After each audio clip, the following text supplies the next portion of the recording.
De 1979 a 1981, a cidade de Atlanta lidou com o impensável. Todas as crianças têm entre 8 e 15 anos. Corpos de crianças negras continuavam aparecendo nos bosques. Eu olhei e era um crânio humano. E nos rios. Aparentemente, essa última morte está ligada às outras. Mais de 2 dúzias de vítimas. A pessoa que fez isso era um psicopata e um monstro. Eu abracei o corpo dela e disse: o que fizeram com você? Famílias ficaram arrasadas. A única pessoa que eu tinha morreu. E eu nem consegui me despedir. E tensões antigas atingem o ponto de ebulição. Atlanta parecia que estava prestes a explodir. Tem que ser a polícia. Quem mais ia conseguir fazer uma coisa dessas? A Ku Klux Klan podia estar matando essas crianças negras. Eles queriam começar uma guerra racista. Na raiz de tudo isso está o racismo. Todo mundo era suspeito. Até que uma grande descoberta mudou tudo. É o som de um corpo caindo na água. Eu disse, sabe por que paramos você? Sim, por causa do assassinato das crianças, né?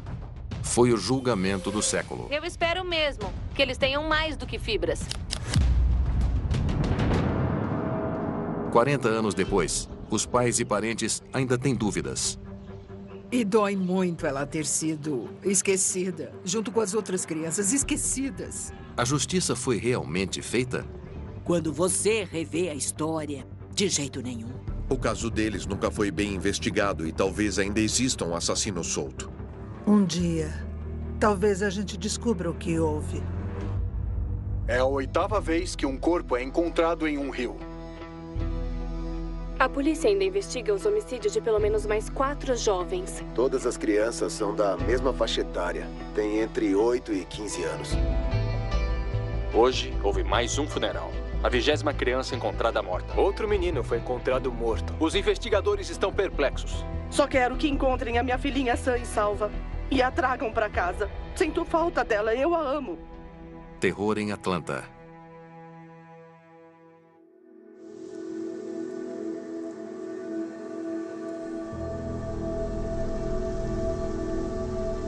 O prédio mais alto, quando cheguei aqui em 11 de novembro de 1970, tinha 24 andares. Agora, se você olhar para o horizonte de Atlanta, isso não seria nada comparado ao entorno. Em 1972, até o final dos anos 1970 e início dos anos 80, a cidade estava à beira de uma explosão populacional que continua até hoje.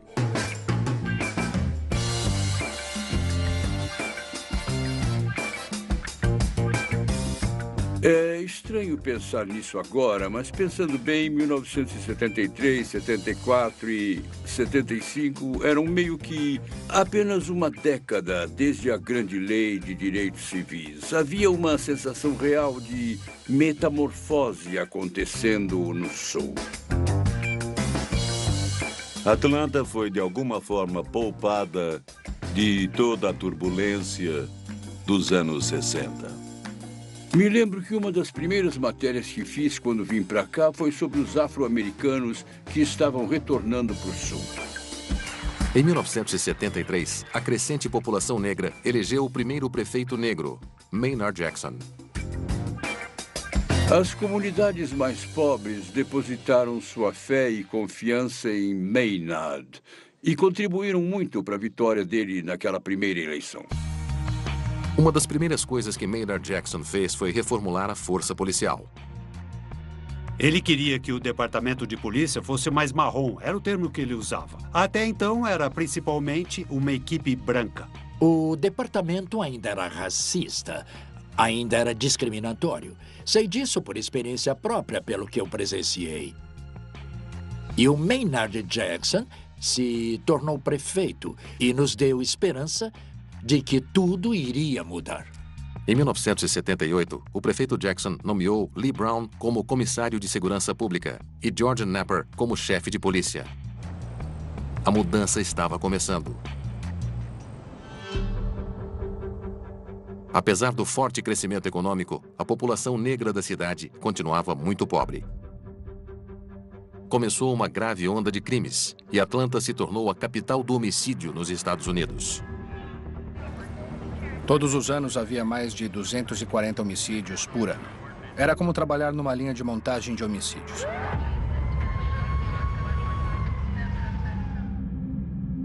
Foi em 28 de julho de 1979, em Skilite Road. Não tinha nada lá, somente árvores, tinha sarças e arbustos. Uma pessoa procurava latas de alumínio naquele trecho deserto da estrada ao sul de Atlanta. E encontrou os restos de um corpo em decomposição.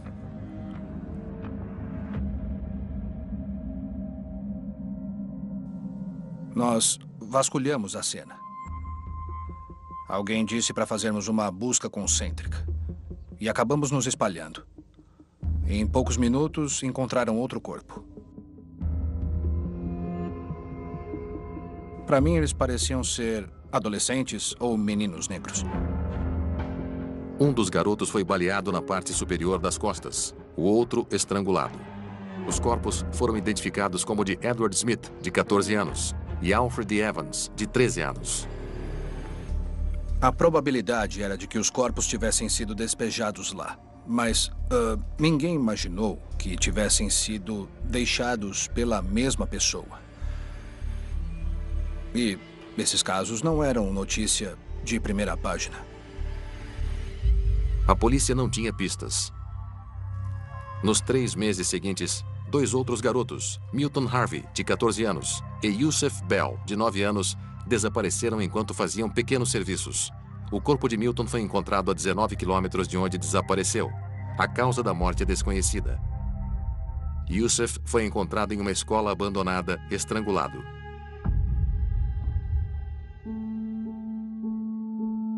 Mas o estranho na descoberta do corpo do Yusef foi que os pés dele pareciam ter sido lavados. Então, muita gente pensou que alguém podia ter sequestrado as crianças para algum tipo de cerimônia religiosa ritualística estranha.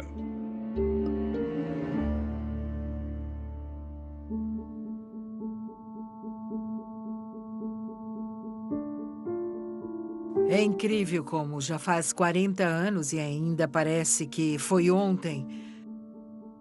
Porque a dor ainda é a mesma, nada aliviou a dor. Eu pensei que com o passar do tempo ia diminuir, mas não diminuiu. Eu choro tanto hoje quanto no dia em que aconteceu.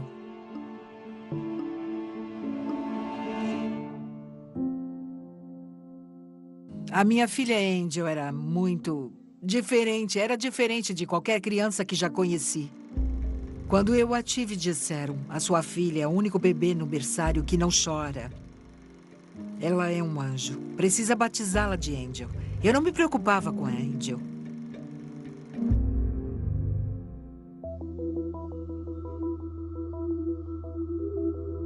Ela estava crescidinha, tinha 12 anos. Tudo ia bem até que ela começou a parecer triste.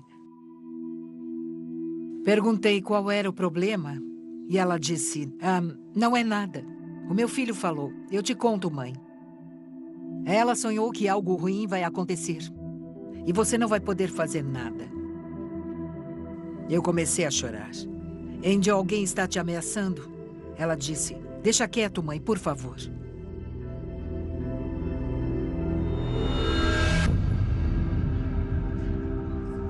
Mas no dia 4 de março de 1980, Angel se atrasou para voltar para casa. Eram quase 6 da tarde e ela ainda não tinha chegado da escola. Eu pensei, o que está acontecendo? Tem alguma coisa errada. A Angel não é disso, eu sempre sei onde ela está. Eu sabia que tinha alguma coisa muito errada. Então eu liguei para a polícia. Eu falava, alguém a pegou. Eu não dormi nada. E nós andamos tanto que meus tornozelos ficaram doloridos e inchados. Passaram-se 6 dias. Eu só chorava, gritava e berrava. Não conseguia dormir. Então bateram na minha porta. É pior do que qualquer coisa que uma mãe possa imaginar. Uma vizinha disse a Venus que o corpo da filha foi encontrado amarrado a uma árvore e foi levado para o necrotério.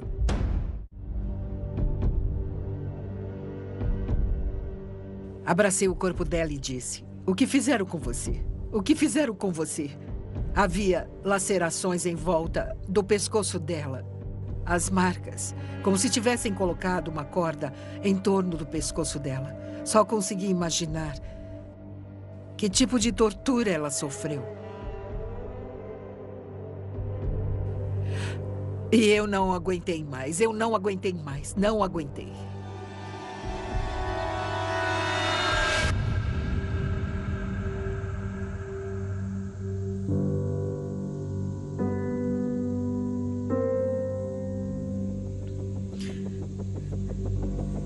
Sinto muita saudade. Muita saudade, como se tivesse sido ontem. Deus, sinto tanta falta. Eu não consegui entender por quê. Por que a minha filha, entre tantas crianças, por quê? Foi então que eu descobri. A minha filha não era a única.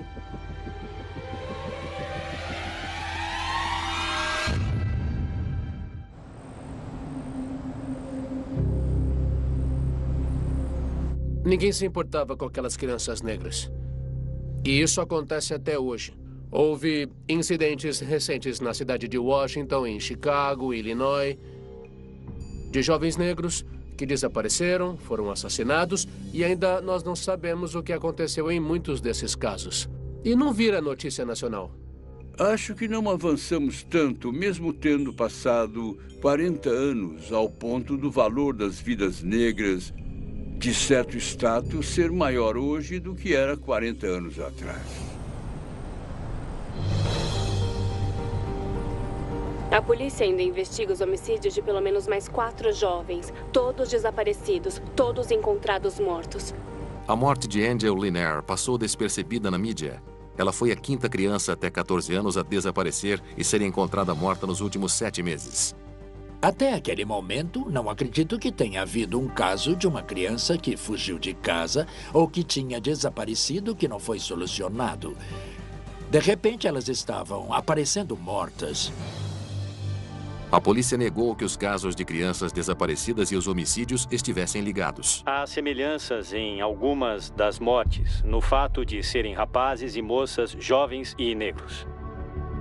Mas alguns, como os investigadores de homicídios Bob Buffington e Danny Egan, começaram a questionar isso. Tínhamos o que era chamado de livro de homicídios. Era só um parágrafo sobre cada vítima. E começamos a ver mais crianças sendo mortas e abandonadas. Aquilo não estava certo. Nós nunca tivemos nada parecido. Descobri que houve uma diferença significativa entre os 2 anos anteriores e aquele ano. Então, escrevi uma carta e mandei para o major. Mais tarde, vi o major no corredor e ele disse: "Você gosta de trabalhar com homicídios?" Eu disse: "Sim, senhor." Ele disse: "Quer ir para o turno da manhã trabalhar com roubo de veículos? Se eu vir outra dessas cartas, é o que vai acontecer." Ele não queria ouvir falar em homicídios em série em Atlanta.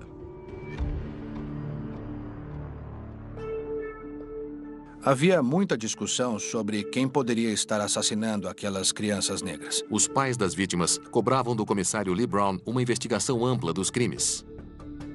Mas as mortes ainda não eram vistas como relacionadas. E os boatos continuavam aumentando nas ruas. Havia histórias de que os policiais estavam matando as crianças. Tem que ser a polícia. Quem mais podia entrar e sair dessas comunidades sem ser parado? E fazer esse tipo de coisa? Quem podia fazer isso? A Ku Klux Klan podia estar matando essas crianças negras, porque era o único elo entre todas elas. Como eu era um menino negro, eu vivia apavorado. Eu vi com os meus próprios olhos a Ku Klux Klan marchando na Old National Highway. Eu sempre ouvi dizer que Stone Mountain era a sede da KKK, tá ligado? Era lá que eles faziam todas as reuniões e queimavam cruzes. Você precisa entender que Atlanta é a sede da Klan, então Que melhor lugar para raptá-los do que aqui em Atlanta, na Geórgia. Se vai raptá-los, faça isso aqui. Mais antigo e mais infame grupo racista dos Estados Unidos, a Ku Klux Klan ressurgiu nos anos 1960 para se opor ao movimento pelos direitos civis. Quando se analisa os anos 70 e início dos 80, a maioria dos homicídios dos direitos civis da década anterior não tinha sido solucionada. Ainda existia aquele ar de terrorismo. Estava bem fresco na memória das pessoas. Existia um viés racial que acreditava ter sido a Klan. Podia haver alguns membros da Ku Klux Klan. O grupo racista continuava nas manchetes, aterrorizando a comunidade negra em Atlanta. Ouvíamos nas ruas que provavelmente era Ku Klux Klan ou algum grupo racista ou algo assim que estava por trás daquilo. E a polícia de Atlanta demorou muito tempo para começar a enfrentar aquela situação de mortes infantis. No início de maio de 1980, 5 crianças negras de 9 a 14 anos haviam sido encontradas mortas. E Jeffrey Mathis, de 10 anos, estava desaparecido há 2 meses. A polícia não prendeu ninguém nem tinha suspeitos. Acho que esses casos deram destaque ao desespero, ao tipo de sociedade de 2 pesos em que vivíamos, porque não consideravam essas vidas tão valiosas. Algumas pessoas diziam que essas crianças eram descartáveis, literalmente, sabe? Mate-as e jogue-as no mato, e ninguém vai saber ou se importar.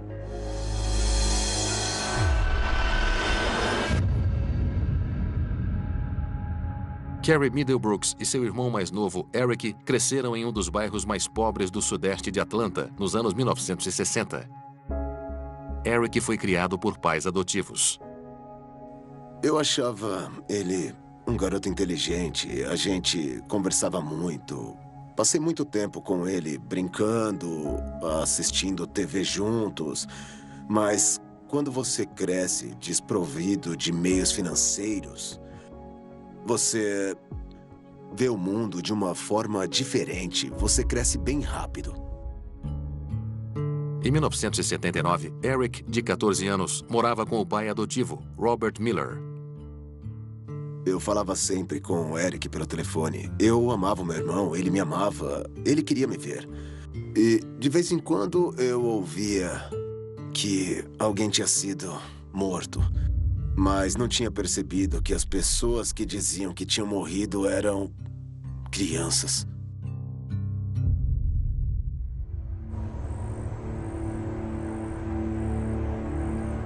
Em 19 de maio de 1980, pouco antes das 7 da manhã, recebemos uma chamada de uma viatura da homicídios. O Bob era o investigador-chefe.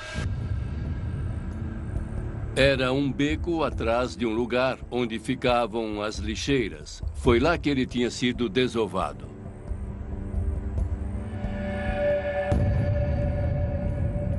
A cena estava meio estranha, porque havia uma bicicleta com os 2 pneus furados. E quando nos aproximamos, notamos moedas perto da bicicleta. Moedas de 1, 5 e 10 centavos. E havia o corpo de um menino pequeno. Ele parecia um pouco bagunçado. Estava deitado de costas. Podia ter caído da bicicleta ou ter sido baleado ou algo assim. Tinha alguns ferimentos no pescoço. O garoto levou 3 facadas superficiais no peito e uma lesão bem significativa na cabeça. Tinha sido um assalto? Não fazemos ideia do que houve. Quando os investigadores examinaram a vítima, as provas encontradas mudaram o curso da investigação. O que eu fiquei pensando foi que tínhamos de aceitar que havia todas aquelas mortes. E aquilo poderia ser um padrão. Poderia ser um criminoso em série.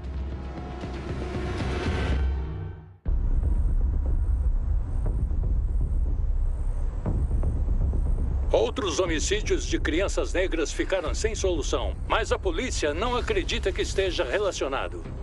Em 18 de maio de 1980, os investigadores Bob Buffington e Danny Egan analisavam o local do homicídio de um menino de 14 anos não identificado. Nós observamos o corpo. Ele estava usando tênis. O tênis tinha um solado de borracha que estava descascando, se soltando. E havia um tufo de fibras preso na borda do tênis. O que me pareceu foi que o corpo tinha sido arrastado em cima de um tapete ou algo parecido. Com certeza o corpo tinha sido movido e desovado ali. Analisamos todas as possibilidades. E eu achava que se podíamos rastrear um fio de cabelo, devíamos conseguir rastrear uma fibra. Eles identificaram o garoto através da escola como Eric Middlebrooks e notificaram seu pai adotivo, Robert Miller. O Robert Miller me ligou e disse: "Vem aqui agora, eu preciso falar com você." Bom, ele não costumava me ligar pra falar sobre coisa alguma. Então eu sabia que tinha acontecido alguma coisa com o Eric. Eu bati na porta, entrei e ele disse: "Olha, eu não sei como te dizer, mas o Eric foi morto ontem à noite." Eu congelei. Olhei para a porta porque eu não sabia como aceitar o que tinha ouvido.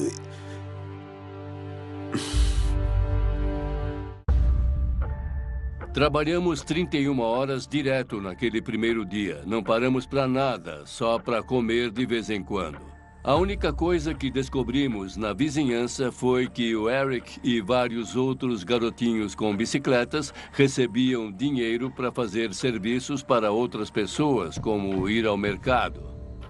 Eles recebiam gorjetas e faziam isso até tarde, até 11, meia-noite.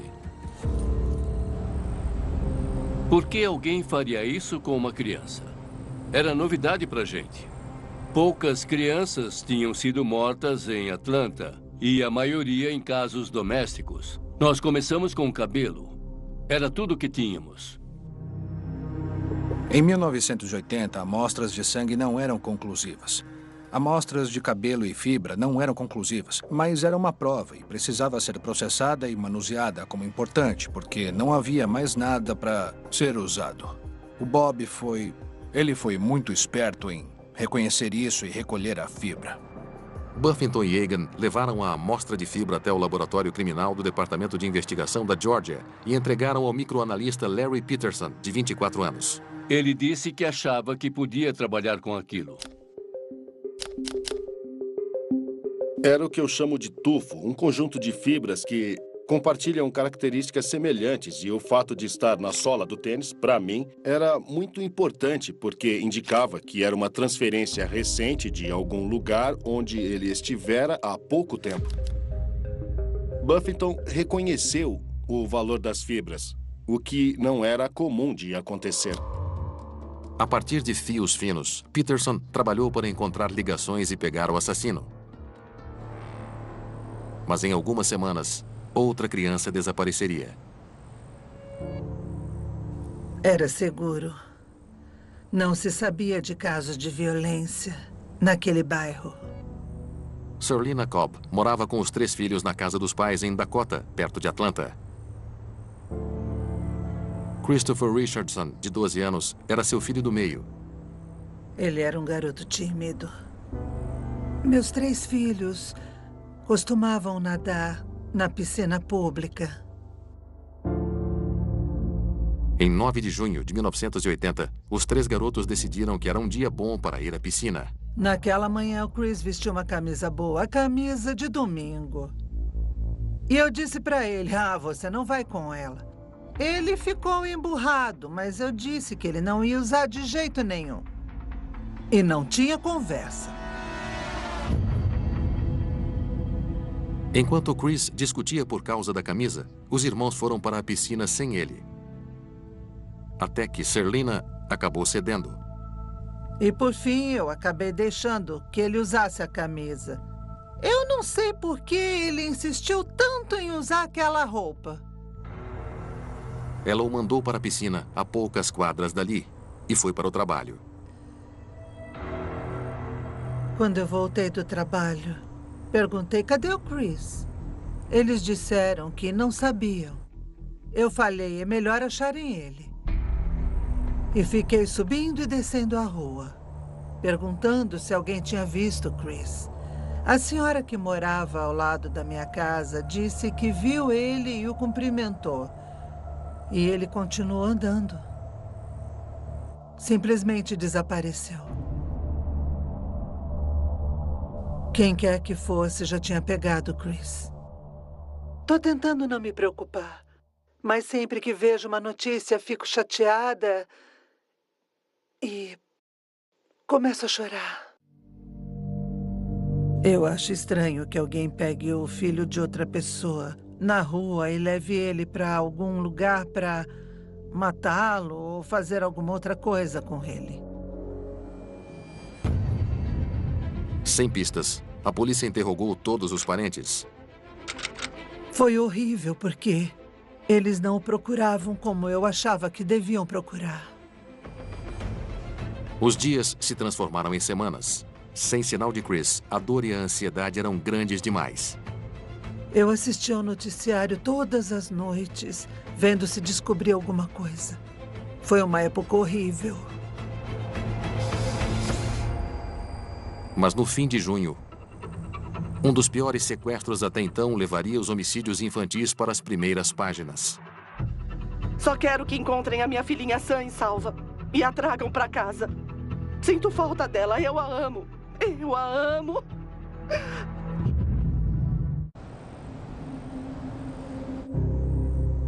Em junho de 1980, Latonia Wilson, de 6 anos, foi sequestrada de seu quarto. Alguém invadiu o apartamento deles, escolheu a Latonia, pegou-a e deixou as outras crianças. Eu pensava, como é possível? Como é que alguém entra e pega uma menina e ninguém vê? Eu ficava o tempo todo preocupado. Todo dia eu pensava, o que está acontecendo? No final de junho de 1980, 10 crianças negras haviam desaparecido desde julho do ano anterior. 7 corpos foram encontrados. 3 continuavam desaparecidas. Sabemos que todas as crianças são negras. E sabemos que todas vêm de bairros de baixa renda. O comissário de polícia, Lee Brown, declarou que aquelas coisas estavam acontecendo, mas não eram necessariamente incomuns e, com certeza, não estavam relacionadas. A questão era se havia mais alguma coisa diferente acontecendo em Atlanta.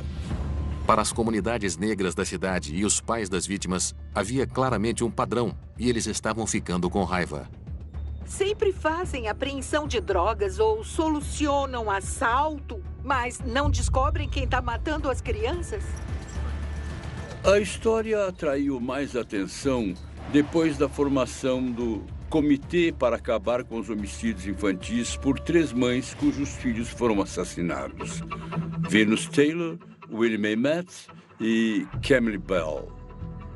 E a sensação de alarme e os esforços de organização delas chamaram a atenção da imprensa. Por que ninguém sabe nada sobre essas crianças? Por que são crianças de baixa renda e as pessoas empurram para baixo do tapete? Por que fazem isso? Por quê? Porque eram pobres. Porque, na real, eles não tinham pais que tivessem dinheiro.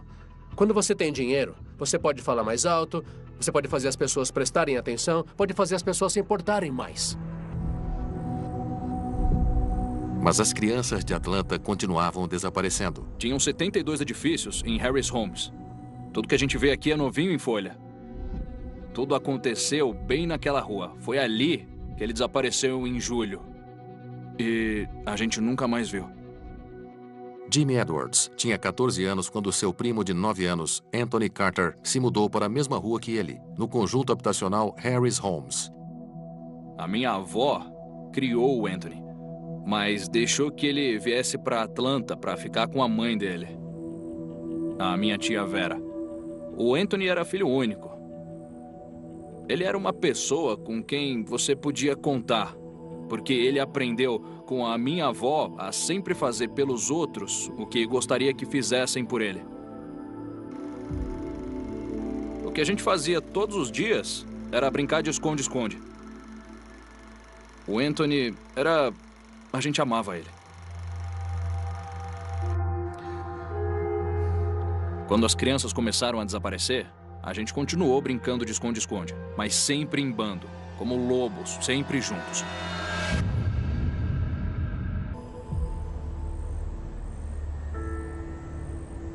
A minha tia tinha uma regra. Se você não voltar para casa até às 6, é melhor ter uma boa desculpa.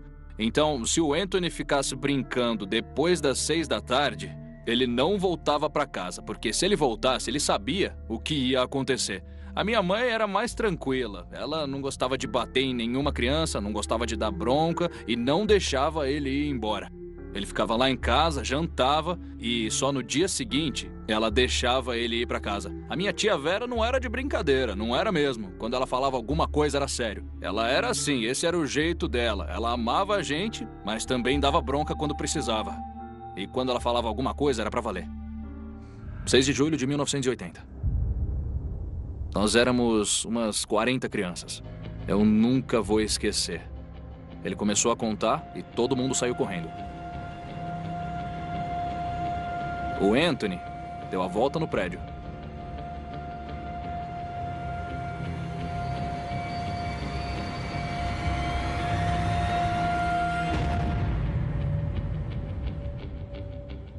Só 39 voltaram. Faltava um. A gente contou. Tava todo mundo ali, menos o Anthony. Jimmy notou uma coisa pouco antes da brincadeira que o assombra até hoje. Eu vi uma coisa que me intrigou. Eles me perguntaram e eu contei que eu tinha visto um homem subindo a rua. E depois eu não vi mais. E aí, quando ele desapareceu, o Anthony desapareceu. Eu disse, era o homem do algodão doce. Aonde ele foi? Eu não sabia. Aquele hidrante ali ficava bem na entrada do parque. E o homem, ele vendia algodão doce preso num pedaço de madeira comprido. Ele subia a rua, virava e depois ele passava por aqui. E aquele era um homem peculiar. Por isso eu prestei atenção nele. Porque quando alguém entrava na comunidade, a gente sabia. E aí a tia Vera apareceu e perguntou do Anthony. Eu falei que ele tinha dado a volta no prédio e sumido. E aí a minha tia e o namorado e todo mundo começou a procurar por ele. E quando ele não voltou no dia seguinte, a gente sabia que tinha alguma coisa errada. No dia seguinte, o corpo de um menino negro foi encontrado a 1,5 km dali. Outro menino foi encontrado morto nesse gramado, atrás de um prédio na Well Street, no sudoeste. Os investigadores disseram que talvez eu não conseguisse identificá-lo, porque o corpo estava horrível. Estava feio, estava muito feio. Mas eu olhei e disse, é ele. É o Anthony Barnado Carter. Anthony havia sido esfaqueado nas costas e no peito. Aquilo acabou com a minha tia. Ela não queria mais comer. Na verdade, a minha tia não queria nem mais saber de viver. Porque ela tinha perdido o único filho. O filho que ela amava muito e que se preocupava. Eu me perguntei várias vezes, por quê? Eu me perguntei, o que aconteceu? Quem faria isso com o nosso menino? 8 meses depois, Timothy Hill e Jojo Bell, amigos de Anthony do bairro, desapareceriam e seriam encontrados mortos. A gente estava com muito medo, porque a gente não sabia quem seria o próximo. Quem tá fazendo isso? Quem tá fazendo isso?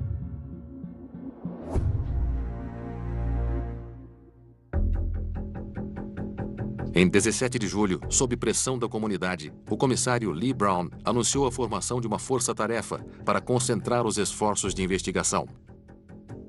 Estamos fazendo tudo o que é humanamente possível para investigar esses casos com nossas crianças. Não sei se eles pensaram no início que havia uma ligação entre os homicídios, mas a preocupação crescia e agora chegava a um ponto em que não podiam ignorar quando as pessoas diziam que tinham que fazer algo. Queremos culpar a polícia pela forma como procederam, mas eu não acho que podemos dizer que havia um padrão até ter certeza de que havia um. Você não grita lobo até ter certeza de que o lobo está ali. A polícia precisava decidir quais casos ia incluir em sua investigação. Criaram uma lista de todos os homicídios aparentemente relacionados, e a lista era longa. A lista sempre foi problemática porque não havia uma regra rígida e clara para saber que crianças incluir. E podia depender dos protestos dos pais, podia ser por preocupação do prefeito, podia ser por determinados fatos reais. O total já chegava a 8 mortos e 3 ainda desaparecidos. Nos 2 meses seguintes, mais 3 garotos negros desapareceriam.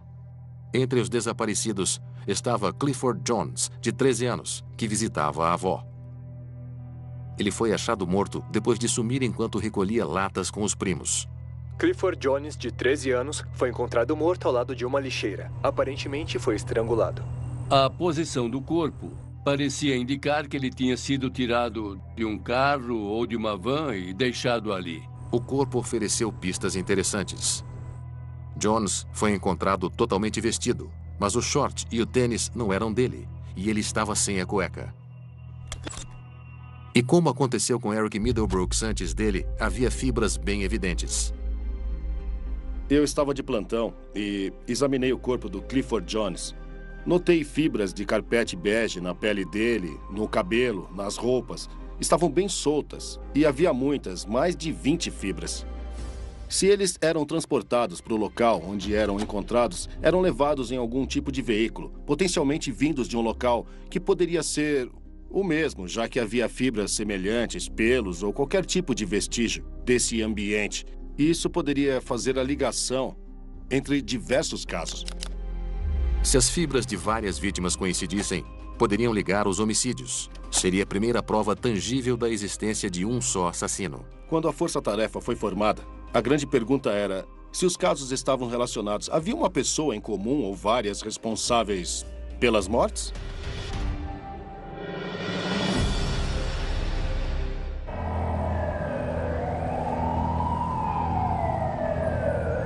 Enquanto Larry Peterson tentava identificar semelhanças nas amostras de fibras das vítimas, o comissário de Segurança Pública de Atlanta, Lee Brown, pediu ajuda ao FBI. Mas nós não podíamos ajudar, porque era uma investigação de homicídio local e o FBI não tem jurisdição em casos de homicídios locais. Em vez disso, o FBI ofereceu o apoio da recém-formada Unidade de Ciência Comportamental. A Unidade de Ciência Comportamental era formada por psicólogos que analisavam o perfil criminal de tal modo que eles transformaram essa ciência em arte. John Douglas e Roy Hazelwood faziam isso. Eles criaram um perfil. A pessoa que estava envolvida era um cara que gostava de perseguir ambulâncias e conhecia muito bem a mídia de notícias. Era alguém que tinha um interesse incomum na atividade policial. Talvez até monitorasse os rádios da polícia. Essa pessoa provavelmente era muito inteligente e era filho único. Uma das afirmações mais surpreendentes do perfil era sobre a raça do assassino. Roy Hazelwood achava que estávamos procurando alguém que fosse negro, invisível na comunidade negra. Quem é invisível na comunidade negra, senão outro negro?